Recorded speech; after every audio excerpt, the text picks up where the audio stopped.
पुत्र के कातिल मिलने चाहिए। मैं बर्दाश्त नहीं कर सकती, मैं सब्र नहीं कर सकती।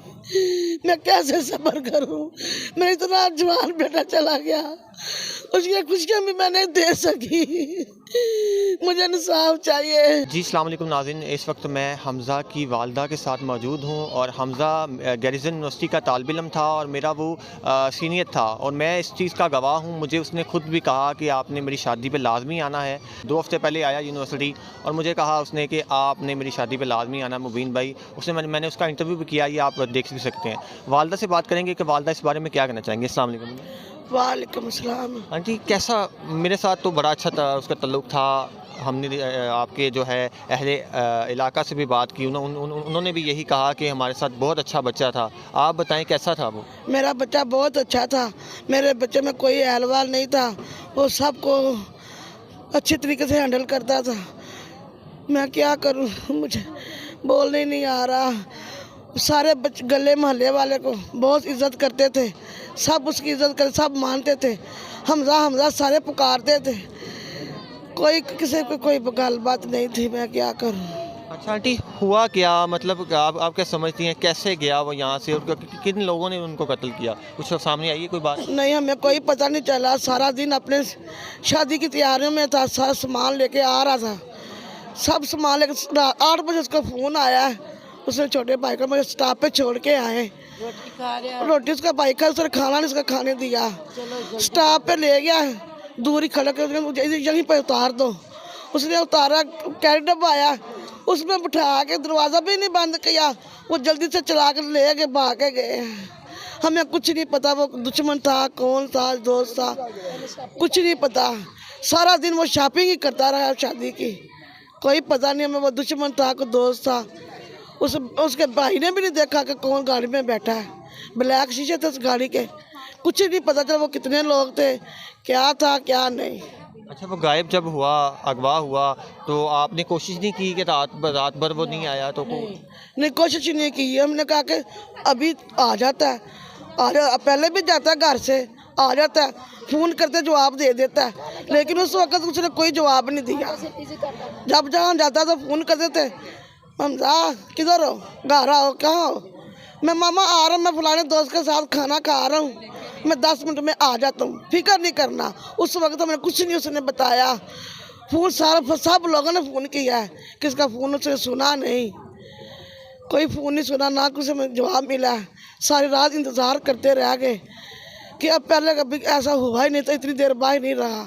फिर पता नहीं क्या हो गया, सारा दिन सारी रात इंतज़ार में गुजर गई उसकी। आंटी मैं भी उसको पर्सनली जानता हूँ, वो तो बड़ा अच्छा शरीफ सा। तो जानते ही है ना वो कैसा था।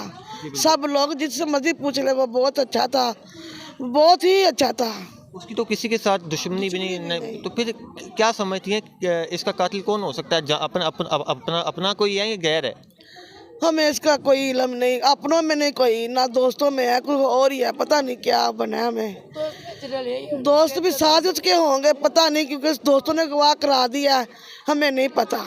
मैं अभी बाहर वो एक बाबा जी से कह रहा था, वो कह रहे थे कि वो तो जो है ना परेशान था काफ़ी दिनों से। हाँ, वो परेशान ज़रूर था। मैं हमजा कैसे, हमजा तुम दिन ब दिन कमज़ोर होते जा रहे हो, क्या मसला है?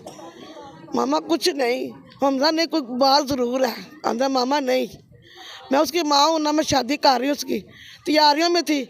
मैं कह रही हूँ हमजा, मुझे उसकी चाची को कह रही हूँ, मुझे कोई खुशी नहीं, मेरे बेटे की शादी है। लोगों की माँ को इतना शौक़ होता है, खुश होती हैं, मैं परेशान हूँ, मुझे कोई शादी का शौक़ नहीं, कोई खुशी नहीं, मुझे कोई खुशी नहीं थी मुझे शादी की। आंटी, हुकाम वाला से जो अदारे हैं उनसे क्या अपील करना चाहेंगे आप? उनसे कहते कि मेरे बेटे को मुझे कुछ नहीं चाहिए, मेरे बेटे का मुजरम चाहिए, उन्हें सजा दे। मुझे कातिल सामने लाए, वो कौन है, किसके साथ क्या दुश्मनी थी। उन्हें पैसा का मुतालबा, मेरे साथ पैसा का मुतालबा कर दे, हम मकान बेच के ढेर लगा देते पैसों का। हमें बस इंसाफ चाहिए, मेरे पुत्र के कातिल मिलने चाहिए। मैं बर्दाश्त नहीं कर सकती, मैं सब्र नहीं कर सकती, मैं कैसे सब्र करूं? मेरा इतना जवान बेटा चला गया, उसकी खुशियाँ भी मैं नहीं दे सकी। मुझे इंसाफ चाहिए, उसके आपके मेहरबानी उसका कातिल पकड़े, मुझे उसका कातिल चाहिए और कुछ नहीं चाहिए। जी हाँ नाजरीन, आपने हमज़ा की वालदा का मौक़िफ़ जाना और इस वक्त उनकी हालत भी काफ़ी नासाज़ है और आपने जाना कि वो कैसा बच्चा था। वो बहुत ही शरीफ और अच्छा बच्चा था। जिस घर में कल उसकी शादी थी, आज वो जो है मातम में जो है वो बदल चुका है और जो है एक ही दिन में जहाँ शादी होनी थी वहाँ जो है एक सफ़े मातम बीत चुका है। हमज़ा बड़ा अच्छा आदमी था, कभी किसी से लड़ाई झगड़ा नहीं, किसी से ऊंच नीच नहीं, बल्कि मेरा तो बच्चों की तरह था, मेरे पास बैठता उठता था वो आकर, और कभी किसी से उसने लड़ाई झगड़ा नहीं किया, ना कभी किसी से ज्यादती हुई है। बल्कि वो खाना पकता था, मुझे कहता अंकल ये खाना, तो मैं कहता ला यार मैं भी खाऊंगा। नाश्ता अक्सर मेरे को साथ करता या वो मेरे साथ बैठ के करता था। वो कोई ऐसी उसमें बात ही नहीं थी बेचारे लड़ाई झगड़े वाली, तो हम उसको कहें कि बुरा था।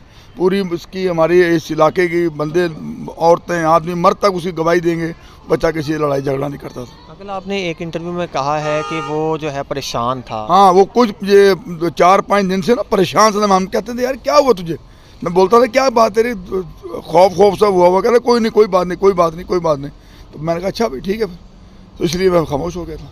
अच्छा, वो बता नहीं सका, हमें कोई बात बता नहीं सका आज तक। कोई उसे था मतलब कोई ज़ाहिर बात है, कुछ बंदा, हम तो रोज 62-63 साल की उम्र है मुझे, हम अभी भी बच्चों को ना पहचान सके तो फिर कब पहचानेंगे। तो मैंने कहा यार तू बड़ा खौफजदा हुआ, परेशान था, क्या बात है? तो उसने हमें कुछ बताया नहीं।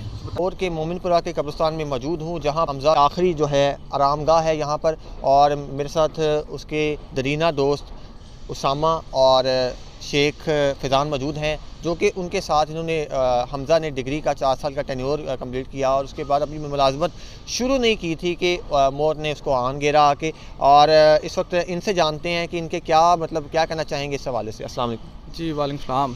अच्छा, आपके साथ जो उसका ताल्लुक़ था हमज़ा का, कैसा ताल्लुक़ था? जी मेरा और हमज़ा का ताल्लुक़ जो था वो तकरीबन 7 से 8 साल से था। अच्छा। हम पंजाब कॉलेज में इकट्ठे पढ़े हैं, वहीं हमारी मुलाकात हुई थी फ़र्स्ट, और उसके बाद अब तक हमारा बहुत से मेरा बेस्ट फ्रेंड था। माशाल्लाह। इवन के शादी की तैयारियां भी वो मेरे साथ ही कर रहा था, सारी तैयारियां, बहुत खुश था माशाल्लाह। अभी 3 दिन पहले ही है कि वो वलीमे के लिए वो जो बकरे वगैरह लेके आया है, तो मुझे बता रहा था कि आप आओ मेरे साथ चलें लेने, या मैं आके देख के जाओ। मैं उसके साथ जा नहीं सका, लेकिन फिर जब वो घर आया तो मैं देख के आया हूँ। लेकिन बड़ा खुश था, पता नहीं क्या हुआ है क्या नहीं है, समझ से बाहर है सब कुछ। अच्छा, आपके समझते हैं कि अपनों ने किया है या गैरों ने किया ये सब कुछ? यार कुछ भी कहना कबल इस वक्त है। देखें जी, अभी हमें कुछ भी कंफर्म नहीं है, कुछ भी नहीं कंफर्म। अब ये है कि रात को अचानक वो खुद गया है, अगर किसी ने उठाया होता तो फिर हम कुछ कह सकते थे पता नहीं क्या हुआ है क्या नहीं है। वो खुद गया, अपने भाई को कहता है कि मुझे बाहर दरोगे वाला चौक तक छोड़ के आओ। उसका भाई उसे छोड़ के आया, तो आगे खुद बैठा है अपनी रजामंदी से डब्बे में। तो उसके बाद पता नहीं क्या हुआ है, पूरी रात क्या करते रहे हैं। उसकी डेड बॉडी देखी है, उसमें तो इतने तशद्दुद के निशानात थे कि मैं बता नहीं सकता। और उसके बाद गोलियां मार के उसे कत्ल कर दिया है, और बाबू साहबू के पास कहीं उसकी कालाशाह काकू के पास उसकी डेड बॉडी मिली है। तो फिर इसको कॉल आई है घर वालों को। अच्छा, मुझे आप ये बताएं, आपके साथ उसने 4 साल यूनिवर्सिटी का जो टेन्योर गुजारा, उसके बाद अभी तो मुलाजमत भी शुरू नहीं की थी, अभी जॉब भी नहीं कोई हुई ना कुछ, अभी तो खुशियाँ देखनी थी उसने, तो उसको जो है वो कब्र में जो है ना पहुंचा दिया गया। कौन लोग हो सकते हैं इसके पीछे, किनका हाथ हो सकता है? देखिए जी, जो बात है कि हम 4 साल से हम 5 दोस्त इकट्ठे थे। मोहम्मद हसीम, शेख फैज़ान, मैं, नुमैर, काशिफ़, हम सब इकट्ठे थे। काशिफ़ के साथ, हमज़ा सरवर के साथ होते थे बिल्कुल। उसने कभी हमसे कोई ऐसी बात शेयर ही नहीं की कि कोई दुश्मनी है या कोई तंग करते हैं। जैसा कि 2 दिन पहले मैं और अजीम उसे मिले हैं, उसने कोई बात नहीं बताई कि कोई ऐसा सीन है। खुश था माशाल्लाह, बिल्कुल ठीक था, और अपनी शादी की तैयारियों में बिज़ी था। लास्ट डे भी जब उसकी मुझे कॉल आई है तकरीबन 4 से 5 बजे के दरमियान, तो मुझे कहता है जी कि मुझे ना कल मेहंदी है, उसके ना वो जो है ब्रदर इन लॉ है, उसकी मेहंदी थी, तो उसके लिए नए नोटों की जो कॉपीज़ होती हैं वो चाहिए। तो मैंने कहा ठीक है, कौन कौन सी चाहिए? तो कहता है 1000 वाली चाहिए, 2 500 वाली और 3 400 वाली थी। तो हमारे साथ एक दोस्त होता है काशिफ़, वो अकाउंटेंट है, तो उसका बैंक मैनेजर के साथ राब्ते हैं। तो काशिफ ने फिर कॉल किया उनको और कॉपीस अरेंज हो गई थी, तो मैंने इसको कॉल किया कि हो गई हैं, सुबह कितने बजे जाना है, तो बता रहा था कि सुबह मैं उठ के तुम्हें कॉल करूँगा तो फिर इकट्ठे चलेंगे। पता नहीं फिर क्या हुआ है रात को, किन के साथ गया है, क्या मामला तो हैं, जो ऐसा सब कुछ हो गया। जी ये उसामा की आपने दास्तान सुनी। अब शेख फैज़ान मौजूद हैं जो कि हमेशा हमज़ा सरवर के साथ रहते थे, उनके साथ बड़ा अच्छा ताल्लुक़ था इनका। इनसे भी जानने की कोशिश करते हैं। अस्सलाम वालेकुम हमज़ा। जी वालेकुम सलाम। हमज़ा के साथ आपका फैज़ान जो ताल्लुक़ था, मुझे याद है कि जब भी मैंने आपको देखा यूनिवर्सिटी में, ख़ास तौर पर पिछले दिनों 2 हफ़्ते पहले आई गेस मुलाकात हुई है, आप आए सब अपनी डिग्री की जो है ना क्लियरेंस वगैरह करवाने, तो आप सबका मैंने वहाँ पे इंटरव्यू किया। आप 5 को जब भी देखा है इकट्ठे देखा है, तो एक जो है ना दोस्त जो है आपसे जुदा हो गया, क्या कहना चाहिए?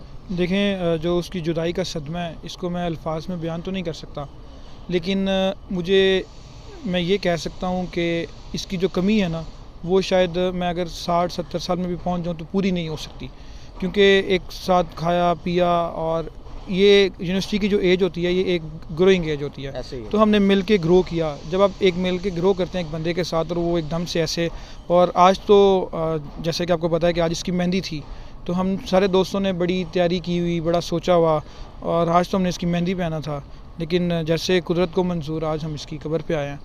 तो बस अब तो यही है कि अल्लाह इसकी मग़फ़िरत फरमाए, इसकी कब्र की जो मनाजिल आगे वो एहसान फरमाए, और इसके घर वालों को हौसला दे जिसने भी ये किया है, और अल्लाह बस उसको भी जो है वो नेक रास्ते पे लेके आए, और इंशाल्लाह अल्लाह के यहाँ जो है वो अंधेर तो नहीं है, देर ज़रूर है, तो इंशाल्लाह इसके मुजरिम पकड़े जाएंगे। जी नाज़रीन, ये पाकिस्तान है, यहाँ पर इंसान की कोई कीमत नहीं है। इंसान को जो है ना कोई किसी को राह चलते ही अगवा कर लिया जाता है, उसको मार दिया जाता है। और ये किसी ने कहा था कि है एहतराम में हज़रत इंसान मेरा दीन, मैं बेदीन हो चुका हूँ, मुझे मार दीजिए, और पागल हूँ सर फिरा हूँ, मुझे मार दीजिए, ज़िंदा रहा तो करता रहूँगा हमेशा प्यार, मैं साफ़ कह रहा हूँ मुझे मार दीजिए। तो जितने भी आला हुकाम मेरी इस वीडियो को देख रहे हैं, उनसे मैं रिक्वेस्ट करना चाहूँगा, उनसे दरख्वास्त करना चाहूँगा कि इस मामले को संजीदगी के साथ देखना चाहिए और इस पर कोई जो है एक्शन होना चाहिए, ताकि उनके जो अहले खाना है उनको इंसाफ मिल सके। मुबीन अहमद को इजाज़त दीजिएगा, नए प्रोग्राम में मुलाकात होगी आपके साथ। अल्लाह हाफ़िज़।